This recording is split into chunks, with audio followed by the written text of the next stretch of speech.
Memo kwa Badwam TV Badwam so yedanita ekotegwa sinkwanshan sama odibia no edema ye ma yasade nwom so ehyenkran ede amaw de edu so no Badwam kase ensam no do so ne etodwa mu bi ya wo betini transport fare and abetodwa se March 7th wormu betum akọ homu chemu aduasa ye de ho nsam no ebebro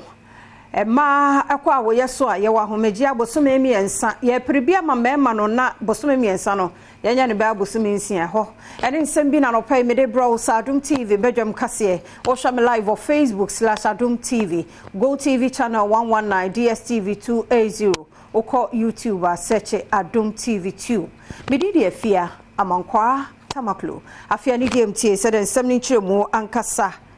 etie Transport operators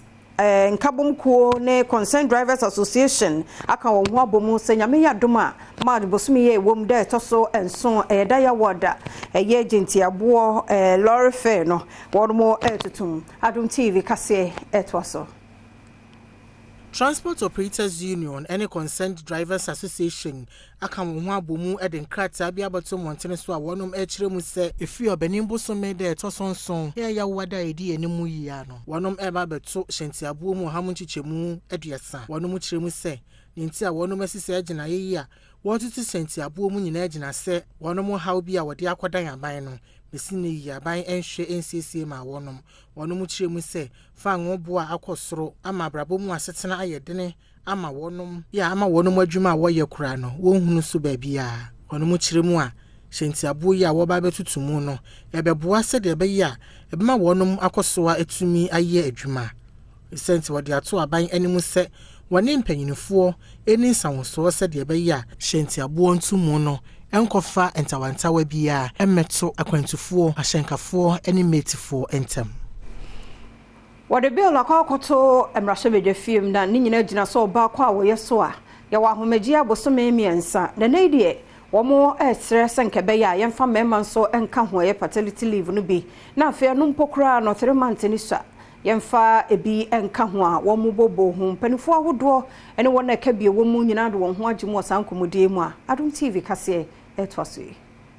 but that's leave extension is ohia because nya maame bia no okọ awodo a onya ne baby, so that is one. Even so onya ne baby na ebi wo ha bia abofra no premature ohia ember okasha incubate him for a little while and son na wakofie okofie a ohia dam ken dam na abofra ba no wenya energy. Until you need time to bond with the child. Yeah, there also 3 months na na kasha obi foforo nsa wie no na yekoko busa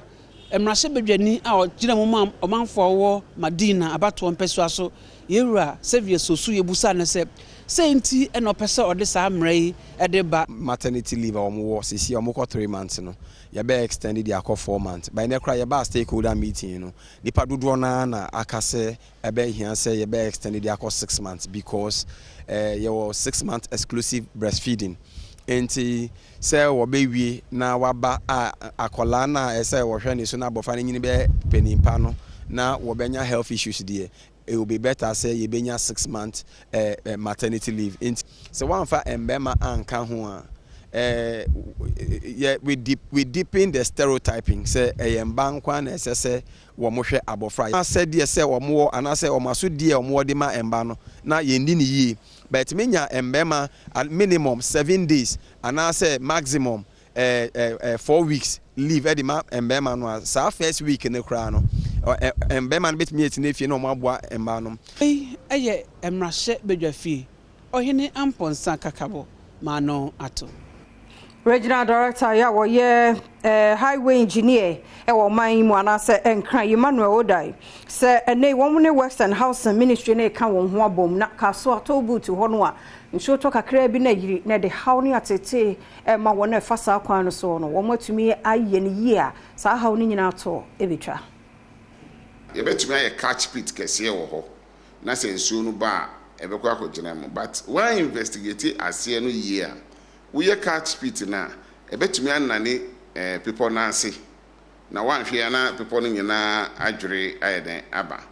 nti ye be ya ese ye ne yi ebi ye be line ase ne nyina any side no na ayɛ te sɛ the way ayɛyɛ dam no so da nsuo no ba na instead sɛ bɛba kwan no ho no ɛbɛbɛba gyina hɔ na afidie sɛ ya line no so kakra bɛ hyɛ gutter no te sɛ deɛ me kyerɛ first no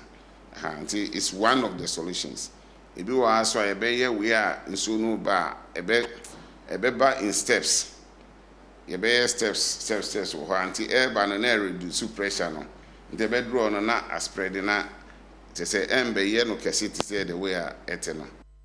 Engineer Manuel Odai echire mu say asphaltic overlay a woye every Malam Junction atoa mu akɔ Winneba no wonom e de ama contract dada na enche obɛhya se no waye adwuma no current no ya award contract na ma one contractor anka obɛyɛ asphaltic overlay that free Malam Junction ekopin Kaswa then from Kaswa to Winneba no so ya award as see how we say yeah biemo yɛbɛyɛ no dual carriageway ɛkɔ up to Winneba. Nti Kaswa deɛ no the strength is what we want to strengthen. On na hon de no yɛpɛ sɛ ɛyɛ nti yɛyɛ asphaltic overlay na a prolong in life no.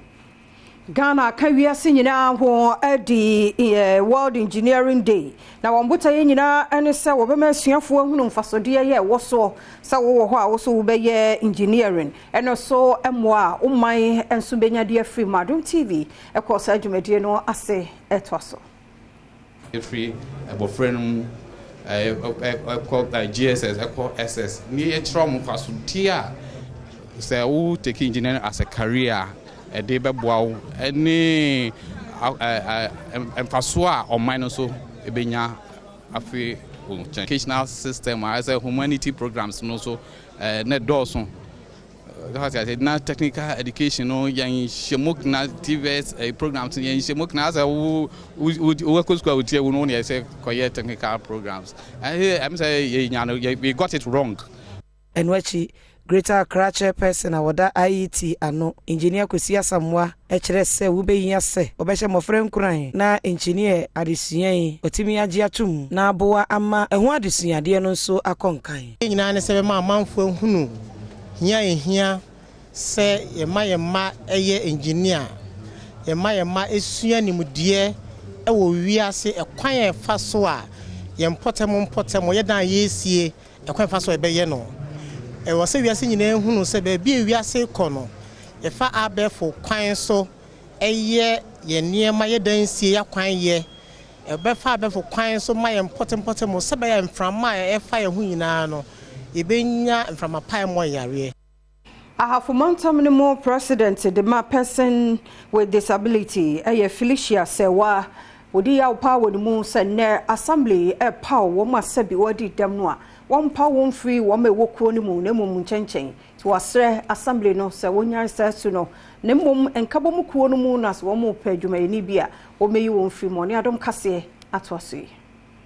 say you say nipa ni a person with disability ntino na ya for obi o person with disability a only organization ni biemu only disability organization ni biemu ti ekoba ne sa na nipa no kura no ye nimu no na aka akopese wo kwa assembly na wo de issue say dey akọ ana sempo wo bampa feedback es wo de breye no ye hunu mpo no wo de sa feedback no e de abreye enti na ehun behia say obi a oye person with disability or be representing person with disability wo in various districts no say oye obi a yen person with disability ni nimu no Mufasa akwanya no so de adesrede to mesinya krachefo a wonom ewa ahafo animu se omomodin ase wo bepe wonom a wodi dem a wodom ekua hodo na wodi wonom aye adwuma ase de be ya wonom ase bi wodi dem no wo ho nsem eba wonom assembly nhyiamu ase a obetumi apɛ kwanpa a obefa so e de aboa wonom yen MMDCs no say yesra wo mo a omo boa yen de nanso eba ne say mo be appoint obi a obe represent person with disabilities na eya yesra mo say nka omo ma nipa de free yen organization num ye benya ne so mfaso say be betimi nipa ne edi nkuta ho abre nyina ne benya ye beka ye hawache nipa no say wo hafo ha die na me fasa akwanya so sre afo MMDCs ni nyina say omo mo ayesa akwan Mayanto akase no eso na principal da Margaret Marquardt Catholic Nation Training College awo kwando awo from antemu de ato asuafo ene won abeje ntete ni nyina nim ene ntete ya won magye won fantena won mamumu ama won man tumpon ewa pomudin mu na mamumu obi bia mpre no ho so ko obi man so akoye adwuma oni Adom kase atwa so eya na eya arehu bebre se aban ede ne kakra owo atetew na obeja ho akọ uja ho kwa hwan na behwe nchirima intini se na father kan no na ka se ya omo graduate ede omo nsi ne fapem se anya omo manya ne ha bebi ane ha omo se ho no kwa asika no modu obesesa na ye bebre de but minji ndi se eho adwuma no so da form sa wo ka se ebe ya ebe ye Zomuntina hania magana nyeyi. Fia Kome Bright Kweku and overall best students or graduation no ase when you mani boni ehwehwe nkomo. For you to find gratitude and excitement. I have not achieved this honor alone. It is as a result of collaboration, teamwork, shared ideas and support from my peers. We have pushed each other to surpass ordinary limits. Not forgetting the shared experiences and fun moments we had in class and beyond. You are all adorable. It is a great privilege to have you all along this journey. I am delighted by this moment of my life, and I cannot stop but reflect on my personal journey. Majority Leader Ora Alexander Fenyomakin say Parliament on share ya was what we nyina wie ewo LGBTQR no ho no. Won mu nwie enunti ene dia mampani nyamfa no sta enhye nkrata anase won guso ya wo mu doso mu hunu se bibia gina na kwan so Adom kase etwaso. My brother, so are you telling us in spite of whatever financial contribution is more important than the interest of the people of this country? For whose interest are we taking those loans? Those loans that you go to take, in whose interest are the loans taking? The Ghanaian people. And so the very Ghanaian people you are seeking to sacrifice, so go and take loans for them and come and kill them. Is there any purpose for even taking the loans in the first place? Are we saying that as a sovereign nation, we cannot stand on our feet and demand what is right and proper and be able to even say that at the risk of any external support, we will never sacrifice our interests? And wachi, Rashibeja phobia, and some of software, who might gonna seek a sense of a kind, or no any dream, and so didn't seem see yet also. The president has spoken severally about the need for us to live beyond aid. And I am disappointed that we do not see this as an opportunity to galvanize the collective strength of our citizens and sympathizers to show that we can indeed live beyond aid, especially when that aid is tied to a way of life that is alien to us as a people. Ghanaians have always been a proud people. The former president, John Dramani Mahama, and the candidate for the NDC has spoken, and he has made his position clear. Are you saying that when he comes to power, he will need foreign aid? He's aware of the implications, but he has juxtaposed the harm that this will cause us vis-a-vis the income or the wealth that we are going to get from foreign aid. And that's how we have to look at it. That's the perspective in which we have to look at it.